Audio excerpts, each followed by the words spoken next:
content of everything. Yeah, for those who don't know, this is the brother of the Labour leader, Piers Corbyn. He's a housing activist, long-standing socialist activist, and he's also uniquely known amongst left-wingers, peculiarly, as someone who disagrees with the dominant narrative on climate science. So he's an astrophysicist, a weather forecaster. He disagrees with the attitude that dominates the press about climate science, so plenty of controversy left in there. He's going to talk about his movement called Action for Life that he's launching to argue about climate science from an alternative perspective. So it's Piers Corbyn, take the stage. Hooray! Well, thank you very much, Haiku, for organising this.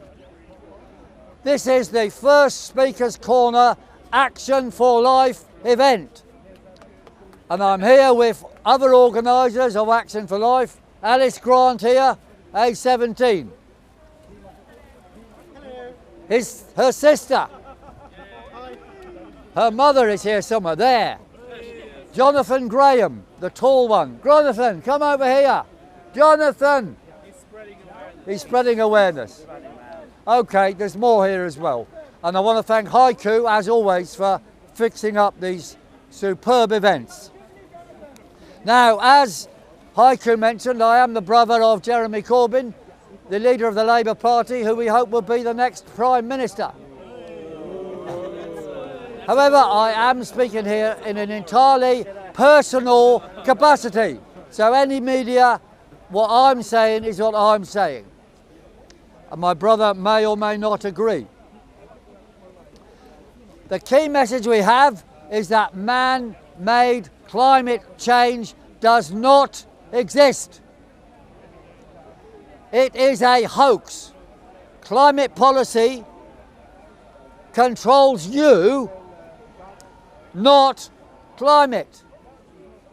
It's used to manipulate the mob, the people, the crowd, the public into paying more taxes and be controlled in many ways by forces and the mega corporations behind what we call democracy. CO2 levels are an effect, not a cause of climate. Carbon dioxide levels follow climate, follow temperatures. They don't lead them. And that is shown on those graphs we've been handing out. Jonathan, here, can you fetch him? Look, give out the graphs, please. Right. There's the man. Recently, in a Canadian court, the main claim of the climate hoax story, namely that temperatures have been uniform, flat for thousands of years and suddenly increased, that claim, known as the hockey stick graph, has shown to be fraud. A court in Canada said it's fraud. The originator of that graph refused to explain to the court how he produced it, so the judge said, okay, we don't believe you, and he dismissed the libel case and so forth. That is now proven fraud. There should have been top news on the BBC and all the mainstream media. It was not mentioned at all. It was kept silent. Their whole basis for Extinction Rebellion and climate policy across the world is now destroyed. Yes. What is really happening is, as shown on that graph, the other graph there on the back, the lower one, is that there was a medieval warm period a long time ago, and what's happening now is we're past a sub-peak of warming and the world is now cooling and heading for a mini ice age. That is because of the reduced solar activity. Now, the main dangers to the world now are twofold. One is world cooling and therefore more ice in winter on the European coast, larger ice areas in the North Pole and South Pole, and crop failure. There'll be crop failure in Germany, crop failure in America, and there already is. There already is decreased production of wheat and maize. Last time that happened, a lot of Germans moved to Spain. That will happen again within the next 20 years. We are moving into a new mini ice age. And what we have, though, is our second main danger of the current climate situation is climate policy itself. Climate policy itself is a big danger. You see, the actual amount of CO2 in the atmosphere is only 0.04%. Mankind produces only 4% of 0.04%, which is like a bird dropping on the top of Big Ben Tower if Big Ben Tower was the atmosphere, symbolically. But that's 96, but you see, natural CO2 is 25 times that. So if man is controlling the world, then it has to also control natural CO2, which means the termites have to follow man. Well, when you drive a car around Marble Arch, you think the termites underneath those trees are going to fart? I mean, that's what they've got to do if man is controlling CO2 and CO2 is controlling climate. What they're requiring is a conspiracy theory of nature. It is madness, complete, total, anti-scientific madness, and the people that put it out should be removed from universities and stop preaching lies. However, what's happened is those who speak the truth have been getting expelled. Professor Pidd, University of Queensland, was expelled for speaking the truth that the coral reefs are doing fine. He was expelled and he was reinstated by a court, another court. It's a bit strange, we have to have courts to decide on science now. This is mad. It's insane, you're quite right. So, I'm going to be asked some questions soon by Alice in public questions. But what we're here for is to make Extinction Rebellion extinct. Extinction Rebellion is a death cult. Action for Life is a life force. We want real truth, not fake truth. And we want real green, not fake green.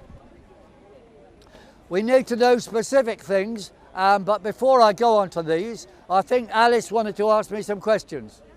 And if you ask, use them on the mic, and if you can't hear them, I will shout them out as well. Okay, so Piers, first question, what do you say about the theory that we're taught in school as if it's factual, that the greenhouse gases are effectively warming our planet and it's our fault, it's man-made CO2 that's being trapped in our atmosphere and causing global warming? Right, what do we say to the theory they're taught in schools that man's CO2 is getting trapped in the atmosphere and trapping radiation? Well, I would say it is completely false and it should not be taught in schools. At the very least, they should teach both sides and have debate, because there's always room for a debate, but they do not allow debate. Now, what actually happens is man does produce carbon dioxide, but that carbon dioxide gets balanced out or gets absorbed into the sea. The amount of carbon dioxide in the air is controlled by the temperature of the sea. If you have a bottle of pop, you warm it up, CO2 comes off. You keep it cold and it can absorb CO2. So, as we're moving into, well, the medieval warm period, for example, the land was very warm and the surface of the sea was warm. It produced extra CO2 because there's 50 times more CO2 stored in the sea than in the air. A little warming then, more CO2 in the atmosphere, but then the Greenland melts a bit and that very cold water gets subducted under the ocean in the North Atlantic. That absorbs the CO2 produced, and hundreds of years later the ocean currents go under the sea, come out again in the Pacific and the and the Indian Ocean, giving more CO2 now because of the medieval warm period. So the extra CO2 around now is due to the medieval warm period. Man's extra CO2 has no effect, and it will be all balanced out and just go back into the sea or absorbed by extra tree growth. So one of the demands we have, and we'll come to more of these in a minute, is we want to plant more trees. Because you see, the CO2 theory says there's too much CO2. Well, okay, if it is, just plant trees. Now, we know actually the more CO2 you grab, then it'll come out of the sea. But okay, I like trees, so to stop their argument, we say plant 1.2 trillion trees in the next 5 years. And that will negate all their stupid policies to stop you flying, eating meat. And it only costs, it's been calculated by a Swiss university. Yes? It's been calculated by a Swiss university that the cost of planting 1.2 trillion trees that would suck up 66% of all the so-called carbon produced by man since 1890 will cost 240 billion pounds. Right. So total money is nothing compared with the mad schemes they've got for trillions to do things that are useless. Spot on, Haiku. So that's the first demand. Plant 1.2 trillion trees. So, Alice, So next question. My second question is, tell us about your experience of explaining the truth about global warming to big corporations such as ExxonMobil. How do they react? And expose them. What do big corporations think? Yeah. Well, first of all, big corporations know the truth. Secondly, what they do is designed to make money. For example, if you want to buy a house in Florida, which by the way, according to Extinction Rebellion, will all be flooded in 12 years' time, if you want to buy a house in Florida, you can do that. The bank will lend you loads of money. They'll have your property as an asset. According to Extinction Rebellion, that'll be worth nothing in 12 years. But the bank will lend you a mortgage for 50 years. The banks know it's a pack of lies, otherwise they'd lend nothing. The oil companies know it's a pack of lies, because what they want to do is make more money by increasing energy prices. I was at a big conference in 2004 where ExxonMobil were there, loads of them were there, and they agreed with what I said about CO2 running the show. And they said to me, they knew this, and they were glad to hear me. Some people asked them later, would they fund me? Because they agree with what I said, because they can make money from it. And they said, no, we don't want to fund Mr. Corbyn. We like his work, but we do not want to upset the green lobby. I repeat, this is what ExxonMobil said. We're not going to fund the truth because we don't want to upset the green lobby. The green lobby increases energy costs. That is how it works out. The OPEC is designed to reduce oil production to maintain energy prices. That is all part of the con before us. So, Alice, have you got another question? Yes. So let's talk about Extinction Rebellion and how harmful they are to society. And, what do you think about them? And why are they such a harmful force? Extinction Rebellion is a death cult funded by George Soros and the mega corporations. They were set up for...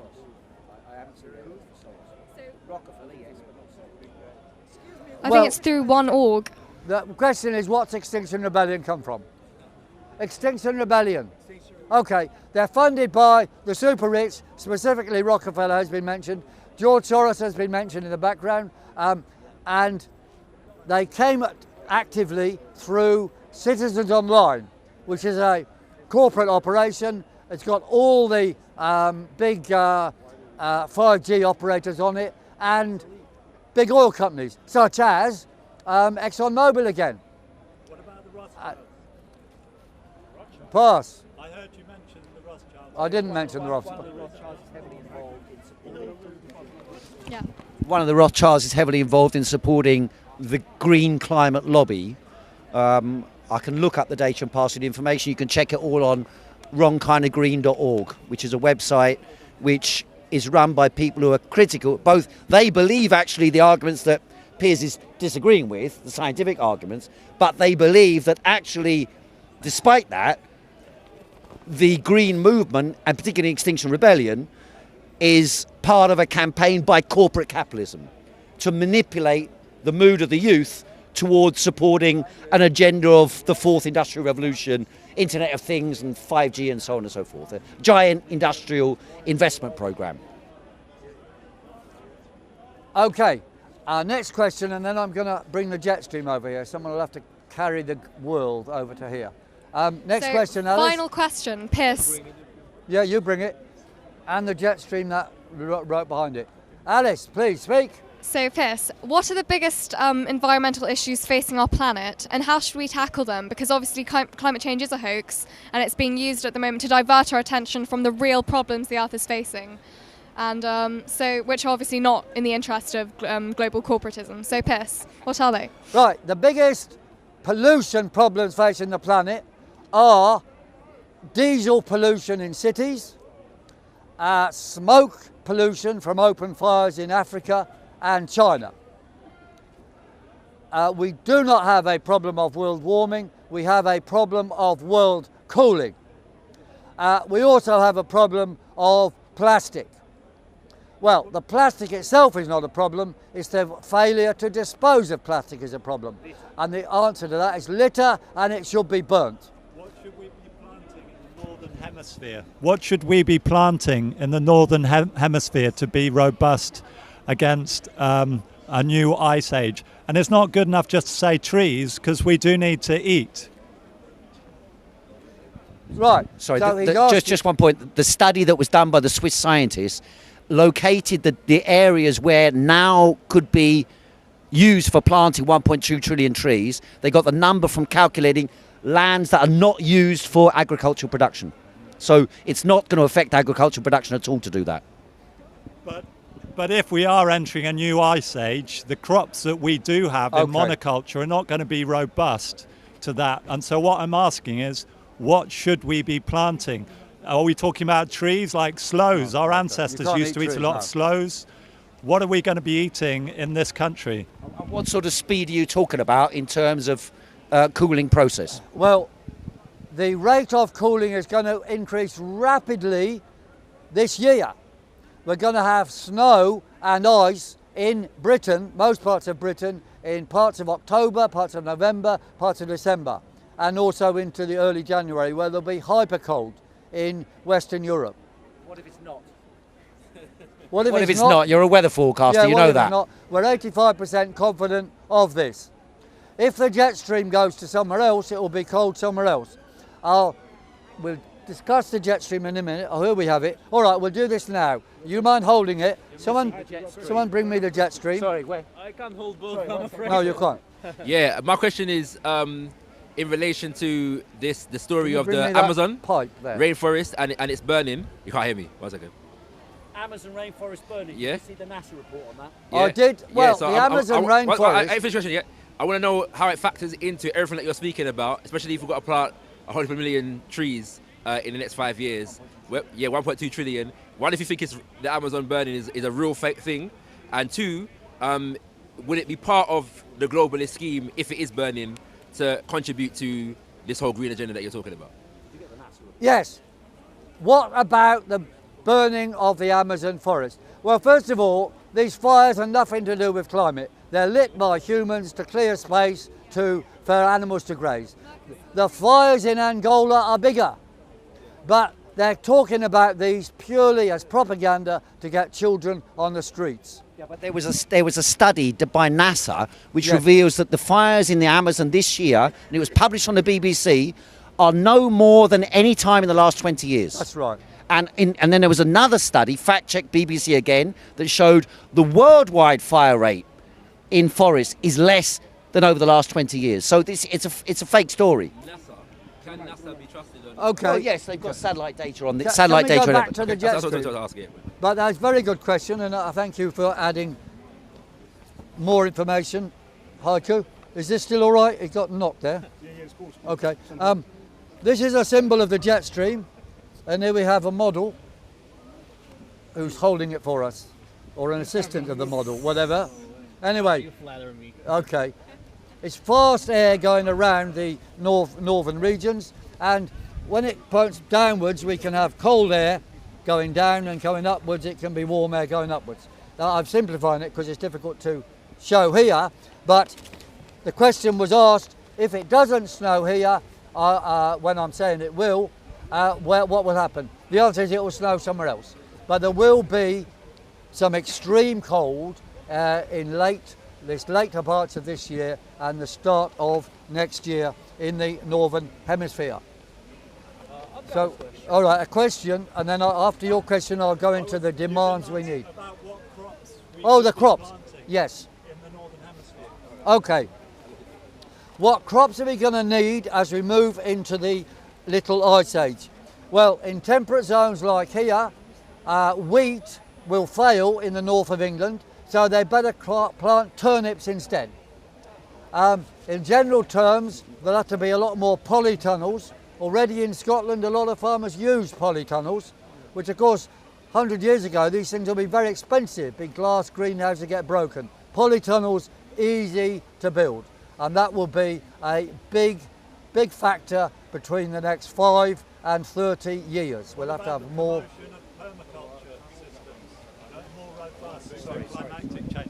What about the promotion of permaculture systems that are shown to be more robust in different diverse climatic conditions like drought and flooding? Yeah, well, anything should be tried. The point is we've got to be imaginative. Permaculture, good idea, where it can be done. But there will be alternative crops which are more resistant to cold and the decreased growing season which is going to be before us. So now, I'm going to put forward the key demands we want. May I ask a question? All right, question. Okay, sorry.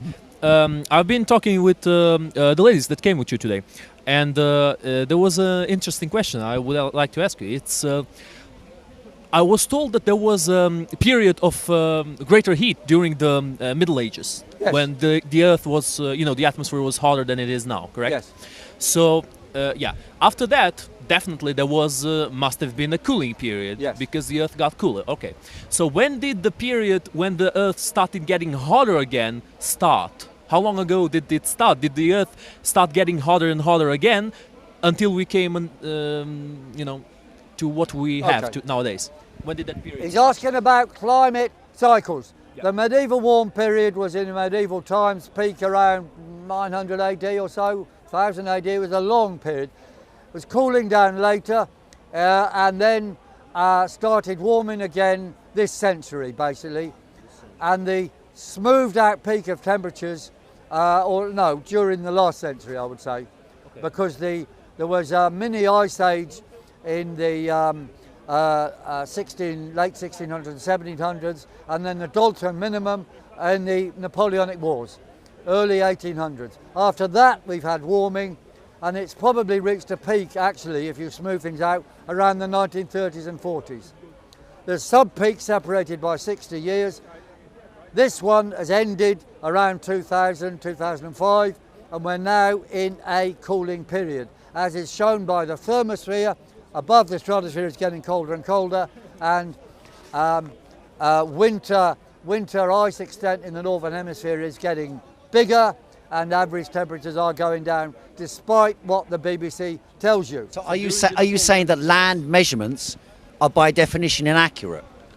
Land measurements are not very good, but if they're carefully kept in places where they don't alter the environment of trees or whatever, they can be good. However, the BBC is now using places in cities which have suffered urban heat effects, and then they're claiming these are records, like in Cambridge.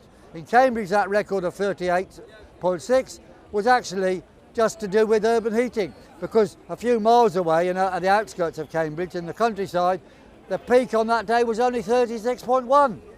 So it's fake news. So during the Napoleonic Wars is when the period of heating up again started.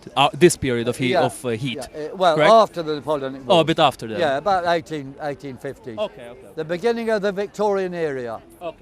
Rule Britannia and all that. Rule Britannia rules the ways. Britons never Shall be slaves. Okay. It's from Ukraine, mate. So Well, You got you singing that shit. I live in already. Britain, mate. I'm you British singing that now. shit. He's British now. Joking. Okay. Okay, the demands, what we want.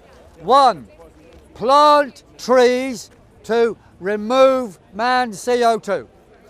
Plant 1.2 trillion years within the next, plant 1.2 trillion trees within the next 5 years.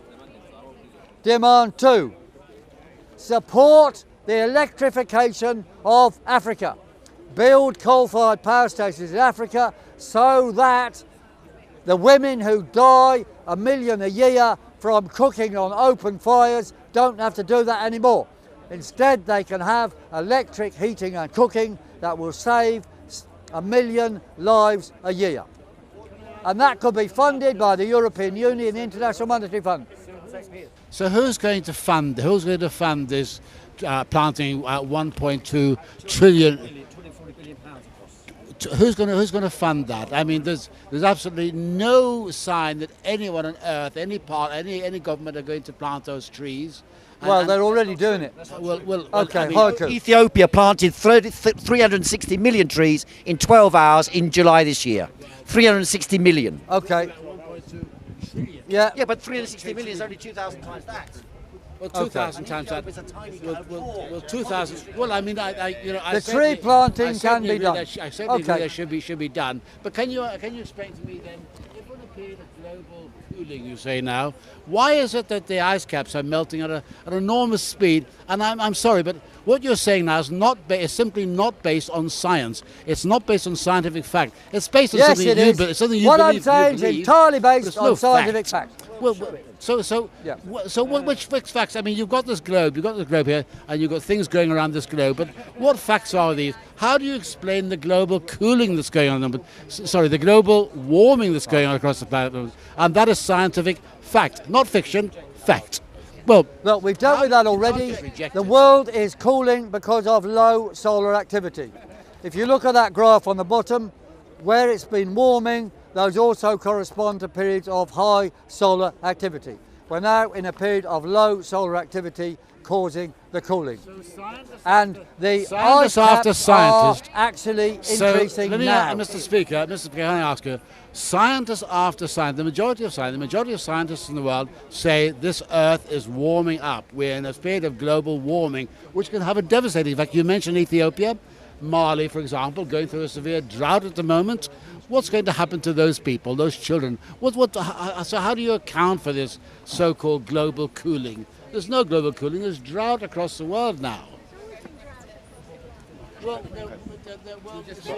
In essence, the issue is because there is a guy, for example, Lindsay, I think his name is. Richard Lindsay? He's a climber. He was on the IPCC. The guy who talks very quiet and calm and like that. You're at his lecture in Richard Lindsay. That's it. Friend of mine. So he says that there is a warming. It's a minor, it's less than they claim, but there is some degree of warming. Yeah. He says it's not that significant. The gentleman here is saying there is warming, but it's causing a number of catastrophic events around the world. Are the two things automatically connected together? So you could be wrong about the warming, but without concluding that there's leading to disasters around the world. There has been warming up to about 5 years ago. Now we have cooling. And of course, depending where you smooth things out, Richard Lindsay can be right or wrong. It just depends on the timescale you choose. But there is now cooling, and this year the extent, as measured by NASA and NOAA, of the Arctic, the ice, or the snow extent in the Northern Hemisphere was higher than any time in the last 50 years. And that means next year will also be colder. So it will be increased even more next year. We're getting into a feedback cycle of rapid cooling.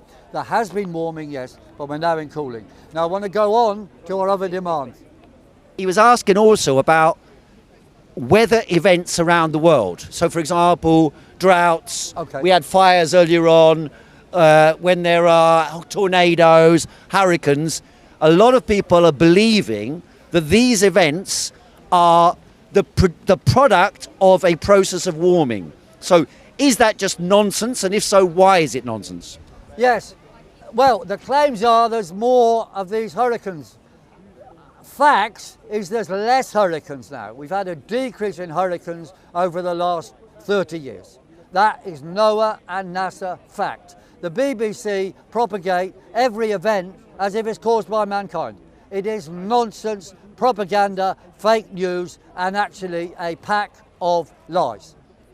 The reality is that all their so-called predictions failed. They said we'd have the end of snow, we've had more snow. They said we'd have more hurricanes, we've had less hurricanes. They said we'd have runaway warming, we have not had runaway warming. Now we have cooling. Hang on, one minute. In the last couple of years, there were a couple of weather events in Britain, right? Just example. One was called Beast from the East, right? Remember that? And then the other was this year, right? And then the other was this year. They said hottest ever, and I think it was one day. The rest of it was a shitty summer. Let's face it. It wasn't a fantastically warm summer. So which do you remember more?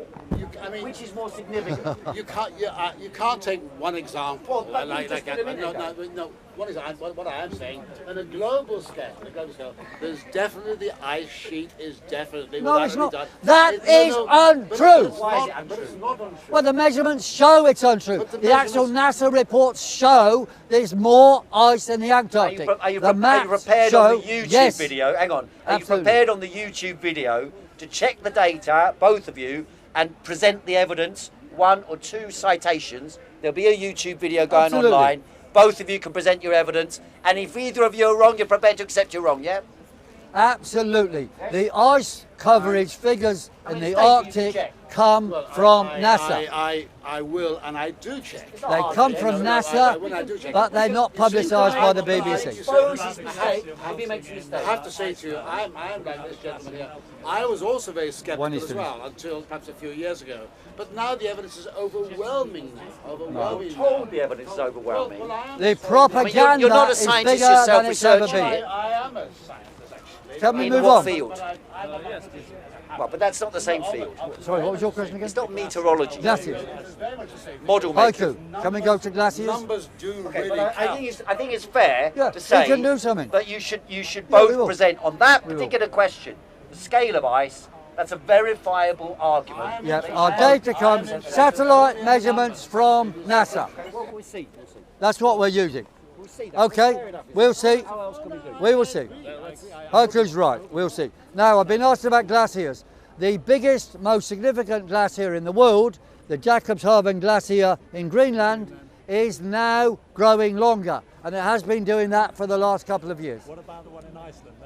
I don't know, but the idea that all glaciers are getting shorter is untrue. We're now in a period where more and more of them are getting longer.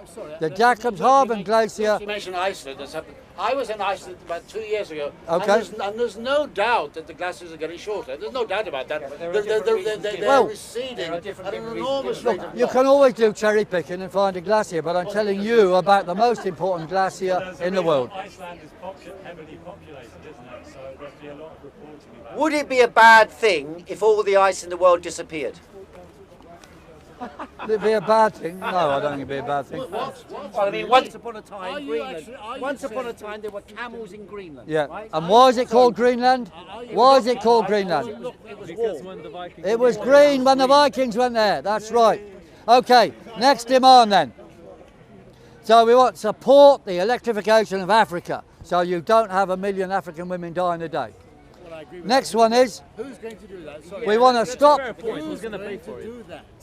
There's absolutely no. look, they want to spend trillions on stupid. Can I go back to Mali next week and reassure that the families who are struggling to keep their kids because there's a serious drought going on at the Well, moment?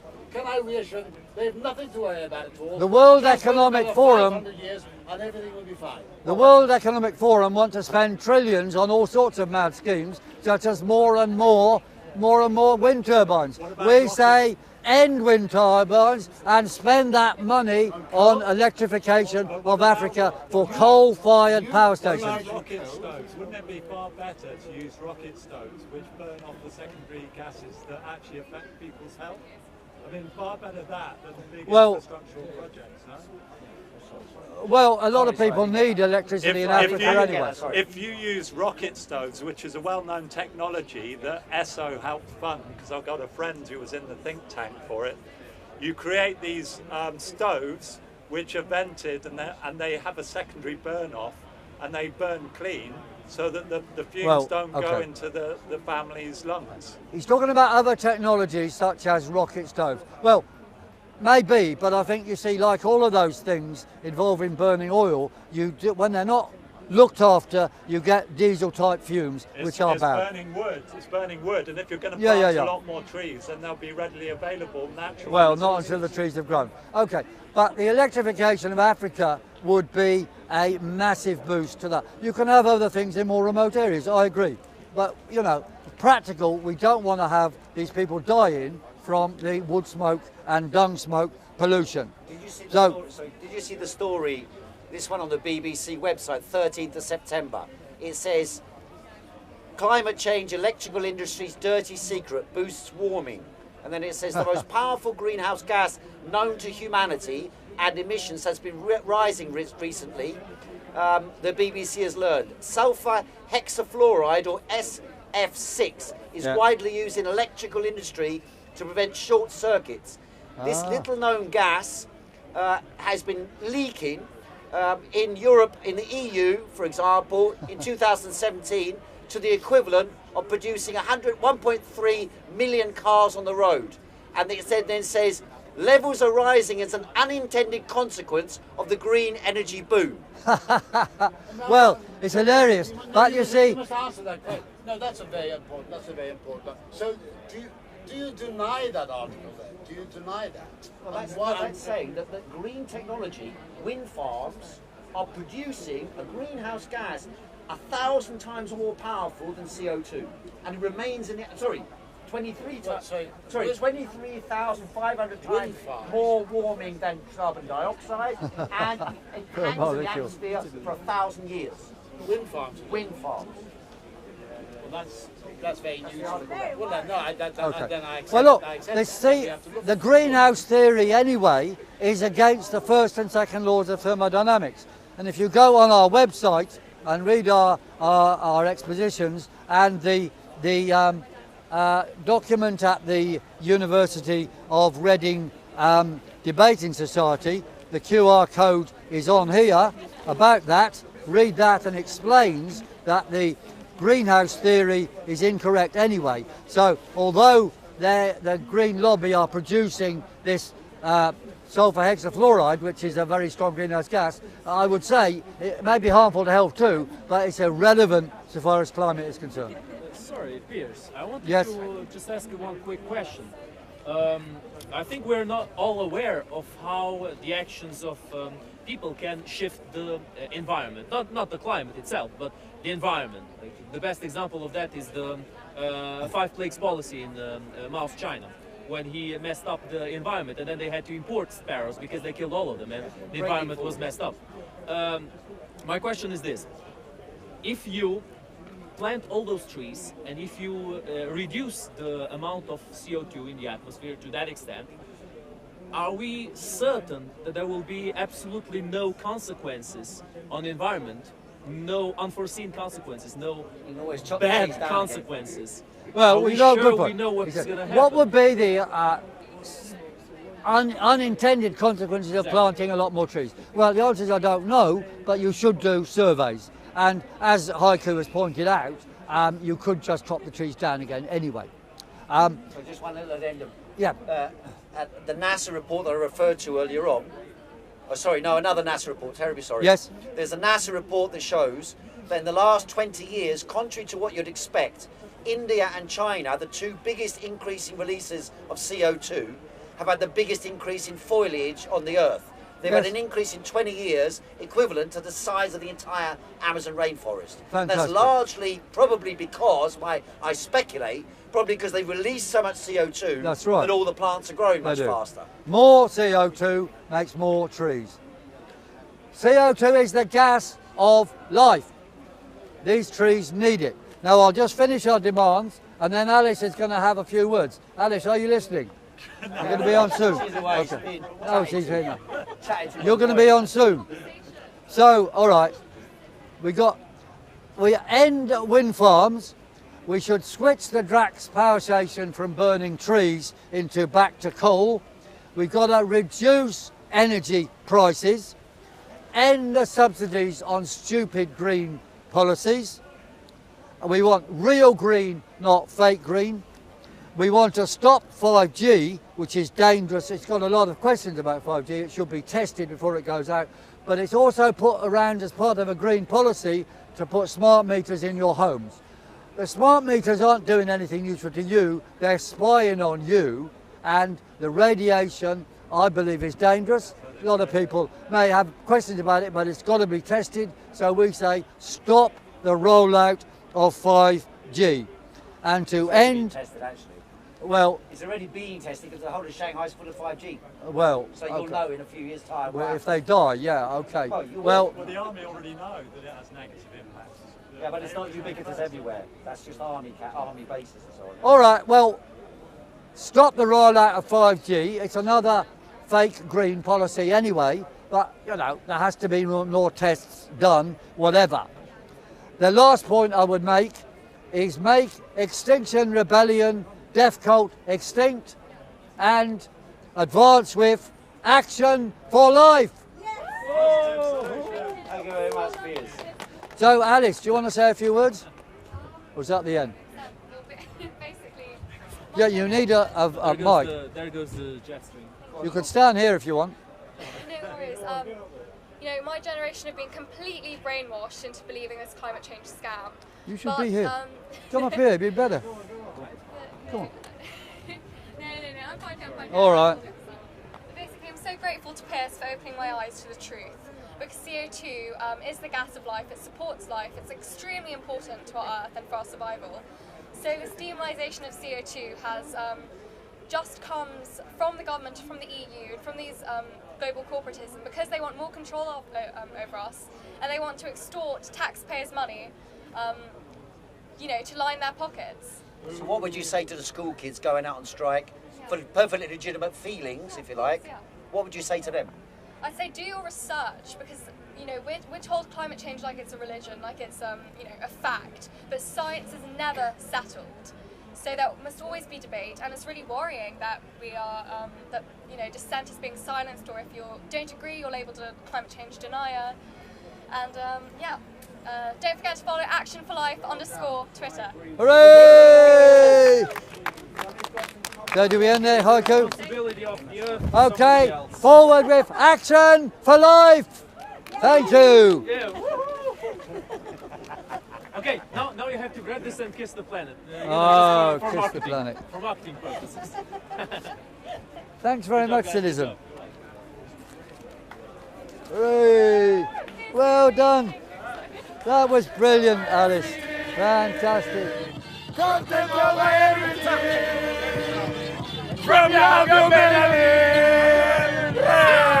Come, man, say it straight. Man, don't listen to BBC. Man, don't listen to ITV. We're not acting upon here. We're not acting upon here, actually. No, it's not about acting upon it, because why? The Jews in this country. When it comes down to. No. Wait. Look how they scare the Jews. Would you kick out the Jews?